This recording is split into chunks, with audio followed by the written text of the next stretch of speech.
had a very interesting offer. It was $5 to get in to see a movie, but they won't tell you the title. You just had to sit there with a whole bunch of strangers, not wondering whether, not knowing if it was SpongeBob or Avatar, and just sitting there hanging out. Well, the movie popped up, and I didn't know a lot about it, and it's called Song Sung Blue. So obviously, today is December 15th, and the film doesn't release until December 25th.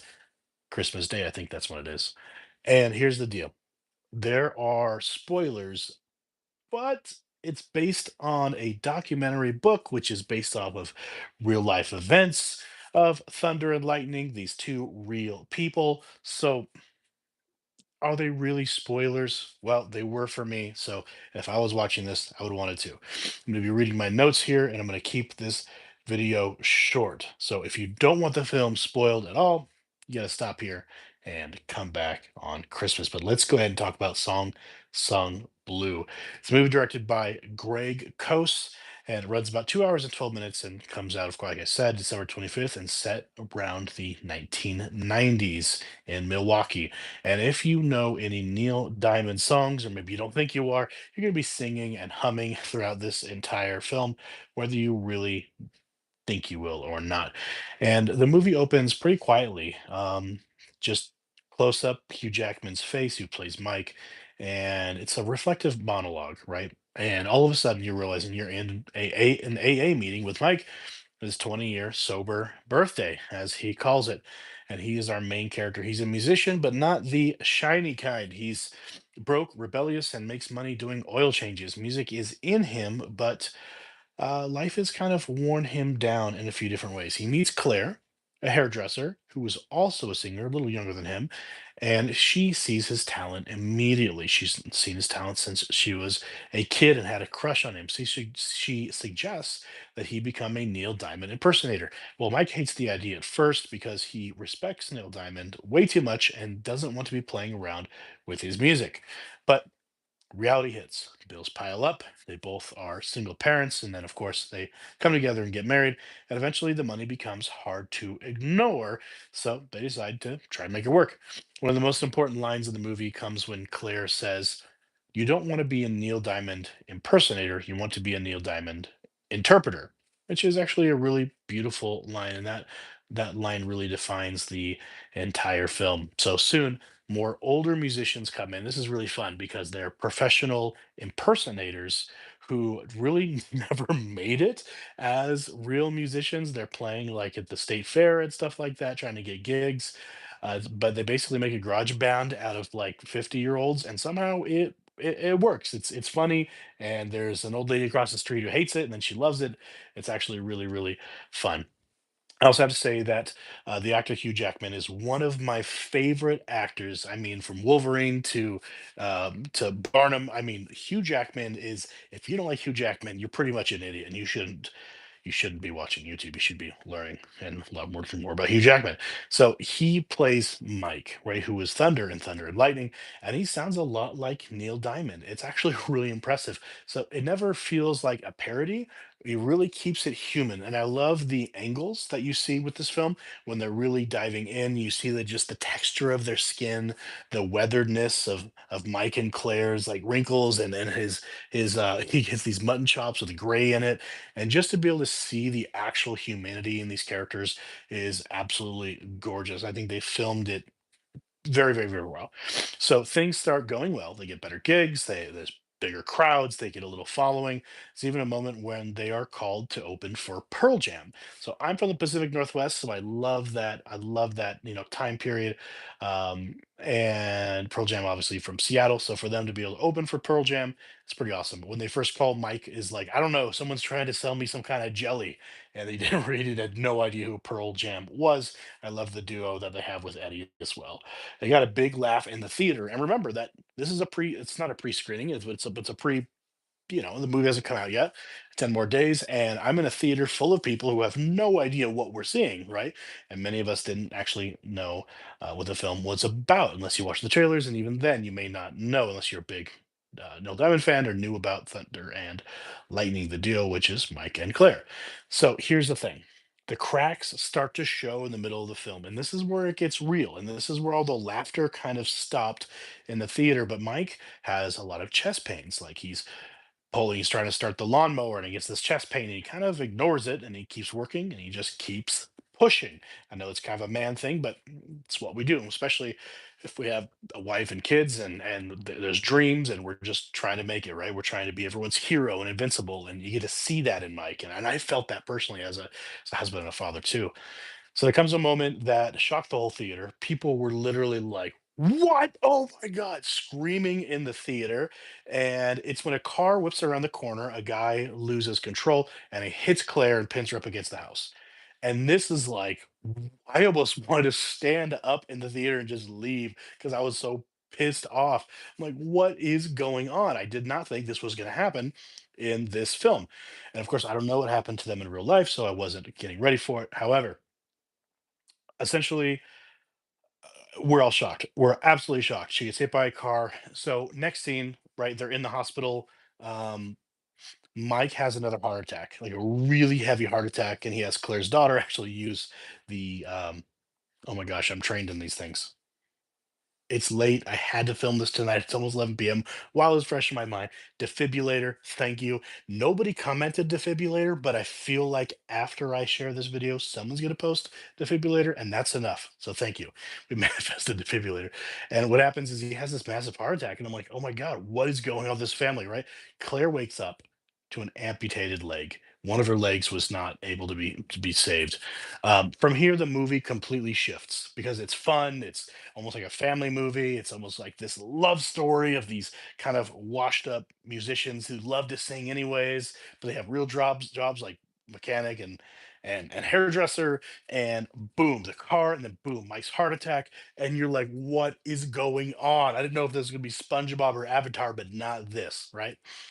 So the meds that Claire is prescribed, it never says what they were, but they essentially change her personality. Time goes by. There's a scene where she doesn't remember the last 4 hours. It gets worse and worse, and it's for these phantom pains of where her leg used to be. She becomes paranoid. She becomes angry. She becomes essentially disconnected from the world. Doesn't even hear the phone ring next to her head, and the warmth in the movie fades. You can actually see that the directors changed the colors. We see more blues and we see more grays in the film at this time, and it's horrible. I felt the pain of what they were going through, and we get to this point where I'm not watching a movie. I'm on the journey with Mike and Claire. You know, Thunder and Lightning is what they call themselves, right? Or Lightning and Thunder, I should say. But the blended family starts to fracture. So he comes in with a daughter. She has a daughter and a son. They blend fairly well, very well actually. But Mike takes the karaoke job to keep money coming in. He doesn't ditch Claire. He doesn't ditch the kids. He does what a dad does, and he does it out of love. He breaks though, so Claire begins hallucinating even more, and kind of wakes up outside. And Mike has to make the painful choice to check her into a mental hospital for evaluation. This was so intense, guys. I didn't see any of this coming at all. One of the most powerful scenes in the movie is Claire's monologue when she's recovering, and she's in a group therapy, and it's kind of like a mirror image of the beginning of the film. And we feel like that halfway into the film, Claire becomes the main character after her monologue, and you really do see a lot of focus on Claire and the second half of the film, and a lot of focus on Mike in the first half of the film after their individual monologues during group therapy. It's kind of a beautiful, actually, play. Um, but she says the accident took her leg, but it didn't take her singing away. She did. That really hit me. Is I love to sing. I've sung in many bands. And my name's Michael. My name's Mike. So there we go.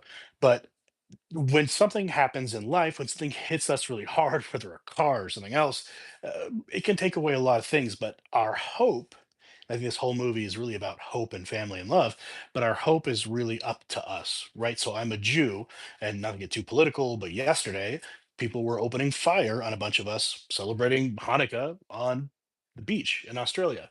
So I could have not lit my menorah the next day and not put it in the window. But I think that hope and light, has to keep us moving no matter the tragedies that happen in life. I think that's really, really reflected in that movie. It's really, really, really beautiful. All right, so let's continue. So this is where the healing starts in the film. The film completely shifts to this healing, hopeful, grasping for love and family and hope and just really anything to keep them going. But they're also like, I guess we didn't make it. We were gonna make it big. We were gonna pay the bills, and I guess we didn't. So she comes home, slowly start working together again. They play a small show in a Thai restaurant, which is absolutely beautiful. It's not big, it's not glamorous, but they do it together. And this is the absolute point because Mike is like, I'm not gonna be lightning again because I am nothing without you. I am nothing without you, Claire. And she goes, let's do it. Let's sing again. And so it's really, really beautiful. They're playing this Thai restaurant and the Thai family jumps in. Um, there is an intense moment where she's planting in the garden. So you see where she never planted this bush, where she was planting the bush and got hit by the car many months before.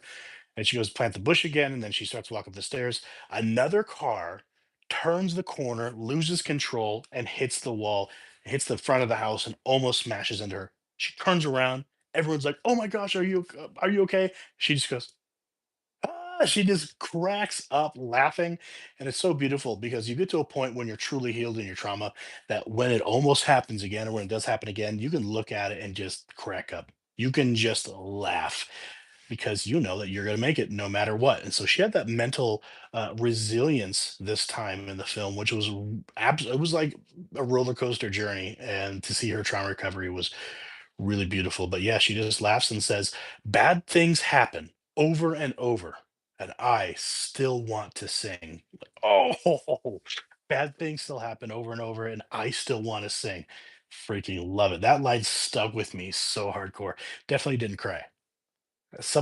Maybe someone brought in a dog to the theater. Maybe I had a little allergies. Definitely tried that part. But the band reunites. Yeah, the 50-year-olds. They get invited to play a big show. They find out the same night that Neil Diamond is performing, and afterwards they're supposed to meet him. This is like the highlight of their life, the highlight of the film. Mike already pushes himself too hard. He's getting ready in the bathroom. He has another heart attack, and this time when he falls, he hits his head. He splits his head on the countertop. He literally glues himself back together, pretends like everything was okay, and just goes on stage anyway, even though he's kind of losing it. This is the type of the film part of the film where it got really personal, and I'll share why in a second. But the final concert is everything you want it to be as a moviegoer, as a viewer. It's big, it's colorful, the sound is amazing, the pictures are amazing. It's a full concert. It's actually the same concert where Pearl Jam played, and they are the headliners. And Neil Diamond was sold out, so they played as a Neil Diamond cover band, and they actually got sold out as well. But it's emotional and you feel like you earned that show with Mike and Claire. Mike and Claire, they own it.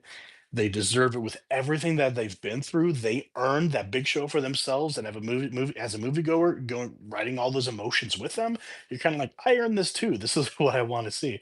But after the show, in the back of the car, Mike passes away. They pull up to a place where everybody sees them and Claire gets out of the car to greet everybody and they say, "Hey, Neil Diamond's coming to meet you guys here." She's like, "Oh my gosh." So she goes back to the car and Mike is just, she's shaking him and he won't wake up. And he passed away peacefully right there. And I don't know if this is accurate to what really happened with the real people, Mike and Claire Sardina. I'm going to be researching it, or if you guys know, please comment below if that actually happened. But this was so intense because you felt it, you saw it coming, you knew Mike was pushing himself, but you saw he was pushing himself for Claire and for the kids to show them that what a true leader is, what a true father is, and a husband, and what love really is, and the self-sacrifice. And it was so intense. And just as Neil Diamond was on his way to meet with Mike and Claire, Mike never got to meet him.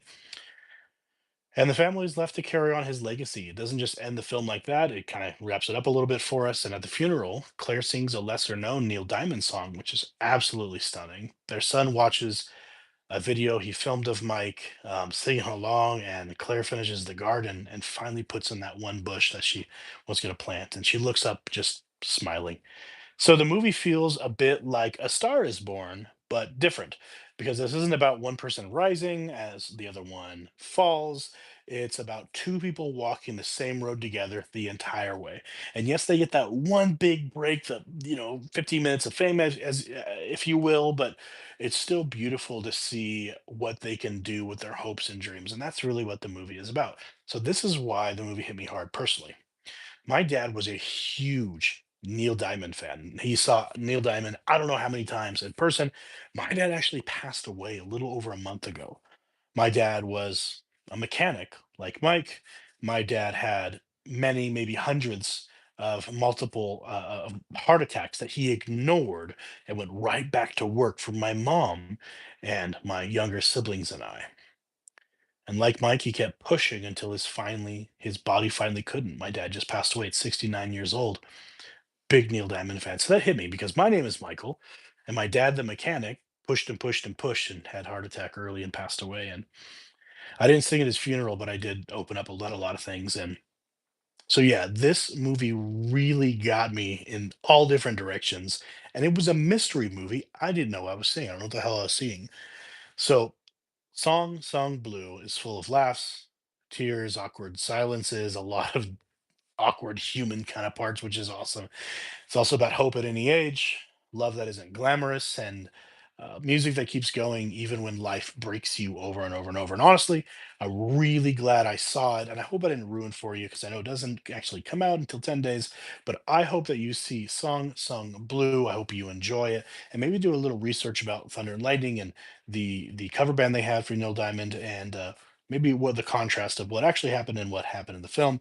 But like I said, I'm just so honored, blessed to be there because it was a $5 mystery movie. Ch- Probably changed my life. I will say that my wife is crying a lot. My kid next to me, he was like, whatever. But my wife, we came home and she's like, can you just hold me for a minute? And we just held each other and kind of sobbed because this movie is so intense and so personal. Even if you didn't go through what I just went through with the loss of my father, I think it's going to hit you in a beautiful way. So all the emotions, all the feels, I can act like a tough guy, badass, all I want, but maybe shed a tear or two. All right, appreciate you guys. As Michael reviews everything, I promise this would be a short video. I planned for 7 minutes, but that's what happens when you're passionate about something. Thank you guys so much for your comments, your likes. I'm seeing lots of hearts. I love to see some new subscriptions. I'm seeing lots of comments as well. I appreciate you guys. Someone said defibrillator. Thank you, and I'll see you in the next one. See you the next movie. I'm going to sign up for all these mystery movies, and I'll hit you with the next one. See ya.